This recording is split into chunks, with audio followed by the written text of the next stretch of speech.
Hello friends, आप सभी का स्वागत है मेरे यूट्यूब चैनल पे। फ्रेंड्स, आज हम इस वीडियो में इंडियन हिस्ट्री के टॉप 30 क्वेश्चन करेंगे जो कि आपके एग्जाम में बार बार पूछे जाते हैं। ये बहुत ज़्यादा इंपॉर्टेंट सवाल है। इन सवालों को जरूर याद कर लीजिएगा, इनके नोट्स बना लीजिएगा। तो चलिए बिना किसी देरी के हम वीडियो की शुरुआत करते हैं। और चैनल पर जो लोग पहली बार हैं, चैनल सब्सक्राइब जरूर कर लीजिएगा। फ्रेंड, पहला क्वेश्चन है, निम्न में से किसे पंजाब केसरी भी कहा जाता था? सरदार वल्लभ भाई पटेल, बाल गंगाधर तिलक, लाला लाजपत राय या भगत सिंह? तो फ्रेंड, पंजाब केसरी के नाम से लाला लाजपत राय जी जाने जाते थे। Option number C. अगला सवाल है, विश्वविद्यालय अनुदान आयोग जिसे यूजीसी कहा जाता है का शुभारंभ किसने किया? तो फ्रेंड, यूजीसी जो एक्ट आया था 1956 में आया था, लेकिन इसका जो शुरुआत करी थी, शुभारंभ किया था, वो किया था किसने? मौलाना अबुल कलाम आज़ाद जी ने। Option number C. अगला सवाल है, जवाहरलाल नेहरू का जन्म किस शहर में हुआ था? लखनऊ, दिल्ली, इलाहाबाद या श्रीनगर? तो फ्रेंड, जो जवाहरलाल नेहरू हैं, ये भारत के पहले प्रधानमंत्री थे, प्राइम मिनिस्टर थे। और इनका जो जन्म हुआ था वो हुआ था इलाहाबाद में। और इन्हीं के जन्म दिवस पर 14 नवंबर को बाल दिवस भी मनाया जाता है। ठीक है ना। एनी बेसेंट ने बनारस में सेंट्रल हिंदू कॉलेज की स्थापना की, जिसे बाद में उन्होंने को सौंप दिया। तो फ्रेंड्स, सेंट्रल हिंदू कॉलेज की स्थापना थी एनी बेसेंट के द्वारा करी गई थी। और बाद में इन्होंने किसको दिया था? इन्होंने दिया था मदन मोहन मालवीय जी को। Option number C. अगला सवाल है, गरीबी रेखा की अवधारणा पर चर्चा करने वाला पहला राजनीतिक व्यक्तित्व कौन था? तो फ्रेंड, इस क्वेश्चन का आंसर आप दे सकते थे अगर आपने poverty and British rule in India किताब के बारे में जाना होता, जिन्होंने कैसे बताया था कि हमारे अंग्रेज हमारे देश से कैसे धन को बाहर लेके जा रहे हैं। और किन्होंने बताया था? दादा भाई नेहरू जी ने। तो दादा भाई नेहरू जी ही पहले व्यक्ति थे जिन्होंने प्रति व्यक्ति आय की कैलकुलेशन की थी हमारे देश में। तो इसका राइट भी आंसर हो जाएगा दादा भाई नेहरू जी। ठीक है ना। अगला सवाल है, 1856 में अवध का विलय करने के पश्चात नवाब वाजिद अली शाह को गद्दी से हटा दिया गया और निर्वासित कर दिया गया। तो वाजिद अली शाह को गद्दी हटा दिया गया, इनको कहाँ पे निर्वासित करा गया? इनको कलकत्ता भेज दिया गया। Option number D. अगला सवाल है, भारतीय लोक सेवा यानी इंडियन सिविल सर्विस में भर्ती होने वाला प्रथम भारतीय कौन था? ये बहुत ज़्यादा इंपॉर्टेंट सवाल है और हर एग्जाम में सवाल को पूछा जाता है। तो भारतीय लोक सेवा आयोग में भर्ती होने वाले जो प्रथम भारतीय थे वो थे Satyendra Nath Tagore. Option number D. अगला सवाल है, भोपाल की शासिका शाहजहां बेगम का उत्तराधिकारी निम्नलिखित में से कौन था जिसने सांची के प्राचीन स्थल के संरक्षण के लिए धन प्रदान किया था? अब देखिए कितना डीप क्वेश्चन पूछा गया और इस क्वेश्चन का आंसर मैक्स लोग नहीं कर पाएंगे। तो सांची के प्राचीन स्थल के संरक्षण के लिए जिन्होंने धन प्रदान किया था वो थी सुल्तान जहां बेगम। Option number D. अगला सवाल है, स्वतंत्रता के समय भारत में आम जनता के लिए निम्न में से कौन सी सेवा उपलब्ध नहीं थी? डाक सेवा, रेलवे, टेलीग्राफ सेवा या कॉल सेंटर? तो सब जानते हैं डाक सेवा, रेलवे और टेलीग्राफ सेवा तो उपलब्ध थी, लेकिन कॉल सेंटर जैसा कुछ नहीं था। तो ऑप्शन नंबर ए। अगला सवाल है, को वर्ष 1815 में भारत के पहले महासर्वेक्षक के रूप में नियुक्त किया गया था? तो फ्रेंड, भारत के जो पहले महासर्वेक्षक थे या सर्वेयर थे वो थे आपके कौन? Colin McKenzie. Option number A. अगला सवाल है, मैडम कामा यानी मैडम भिकाजी कामा द्वारा स्टटगढ़ में फहराया गया तिरंगा ब्रिटिश भारत में किसके द्वारा तस्करी करके लाया गया था? ये बहुत ज़्यादा इंपॉर्टेंट सवाल है। तो आप सब जानते हैं मैडम भिकाजी कामा ने जर्मनी के स्टटगढ़ में क्या झंडा फहराया था 1907 में। और ये झंडा चुरा के उनको कौन लेके गया था तस्करी करके? वो लेके गया था इंदुलाल याग्निकी।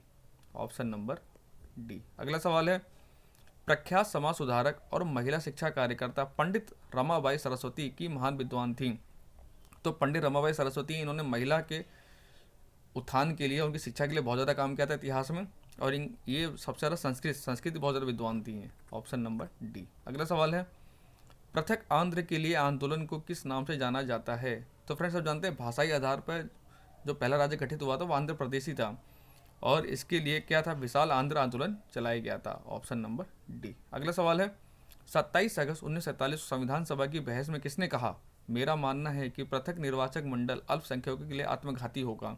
तो ये जो कथन कहा गया था, ये कहा गया था गोविंद बल्लभ पंत जी के द्वारा। Option number A. अगला सवाल है, 1911 में किंग जॉर्ज पंचम और क्वीन मैरी को भारत स्वागत करने के लिए गेटवे ऑफ इंडिया को पारंपरिक शैली में बनाया गया था। तो ये भी इंपॉर्टेंट क्वेश्चन है। तो क्या बनाया गया था? गेटवे ऑफ इंडिया बनाया गया था जब किंग जॉर्ज पंचम और उनकी क्वीन थी मैरी, वो जब भारत आई थी 1911 में। ये 1911 बनाया गया था, उनके स्वागत के लिए बनाया गया था। तो ये कौन शैली बनाया गया था? ये बनाया गया था इंडो सार्सैनिक शैली में। Option number A. और सब जानते हैं गेट ऑफ इंडिया कहाँ पर है? ये महाराष्ट्र मुंबई में। ठीक है ना। अगला सवाल है, निम्नलिखित में से किसने पाकिस्तान के गठन की मांग का विरोध किया? तो पाकिस्तान गठन की जो मांग का विरोध किया था वो क्या था? खान अब्दुल गफ्फार खान ने। लाल कुर्ती आंदोलन भी इन्होंने चलाया था।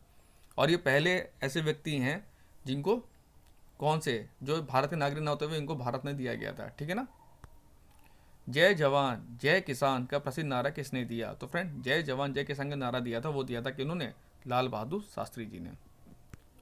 अगला सवाल है, भारत में उस स्थान का नाम बताइए जहां 4 घोड़ों से युक्त 0 माइल स्टोन और बलुआ पत्थर से बना एक स्तंभ पाया जाता है। तो फ्रेंड, जो 0 माइल स्टोन है सब जानते हैं कहां पर है? ये महाराष्ट्र के नागपुर में है। ऑप्शन नंबर सी।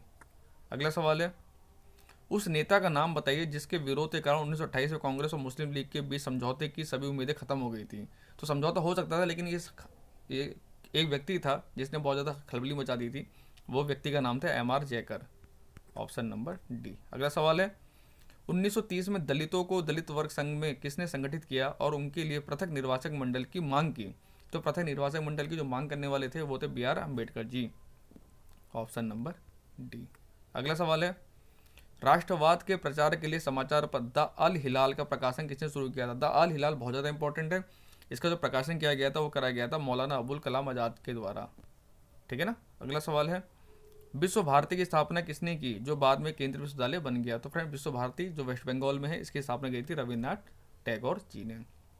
और रविन्द्रनाथ टैगोर ही पहले व्यक्ति थे हमारे देश में 1913 में जिनको साहित्य का नोबेल प्राइज भी मिला था। और जब जलियांवाला बाग हत्याकांड हुआ था इन्होंने अपनी एक उपाधि थी, नाइटहुड की उपाधि, वो लौटा दी थी। ठीक है ना। अगला सवाल है, प्रथम विश्व युद्ध के दौरान अविभाजित भारतीय सेना के सैनिकों के लिए युद्ध स्मारक के रूप में किस संरचना का निर्माण किया गया था? तो प्रथम विश्व युद्ध के दौरान जो भारतीय सेना युद्ध स्मारक बनाया गया था उनके लिए, जो वहाँ पे शहीद हो गए थे, वो है हमारा India Gate. Option number B, जो कि दिल्ली में स्थित है। और आप में से बहुत लोग घूमे भी होंगे वहाँ पे।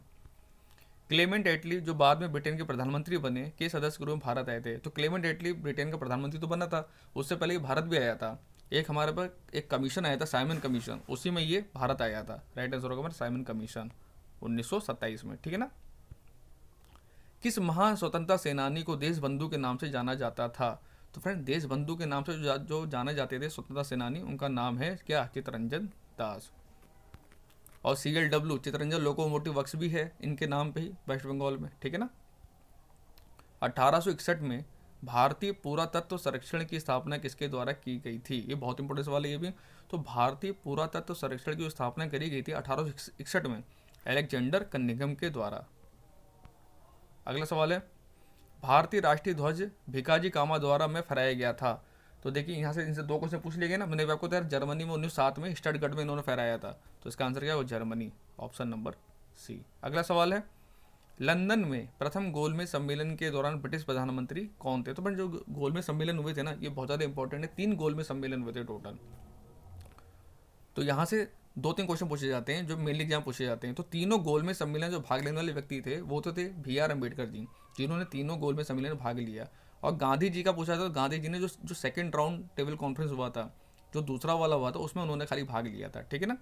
तो जो गोल में सम्मेलन होता है उसमें प्रधानमंत्री जो थे वो थे Ramsay MacDonald. Option number B. अगला सवाल है, वर्ष 1946 में संविधान सभा के उपराष्ट्रपति के रूप में किसे चुना गया था? तो ये सवाल बहुत से लोगों को नहीं पता होगा, बहुत डीप सवाल है ये संविधान सभा से। तो संविधान सभा के जो उपराष्ट्रपति बने थे वो थे S.C. मुखर्जी। अगला सवाल है, सुभाष चंद्र बोस द्वारा कांग्रेस पार्टी छोड़ने के बाद गठित राजनीतिक दल का नाम क्या था? तो सुभाष चंद्र बोस ने जो कांग्रेस पार्टी छोड़ी तो उन्होंने 1939 में ऑल इंडिया फॉरवर्ड ब्लॉक की स्थापना करी थी। कब? 1939 में। ये ईयर भी आपको याद रखना है। तो option number C is the correct answer. तो फ्रेंड्स, यहाँ टॉप 30 क्वेश्चन समाप्त होते हैं। आई होप आप लोग वीडियो अच्छा लगा तो लाइक शेयर करना, चैनल को सब्सक्राइब करना।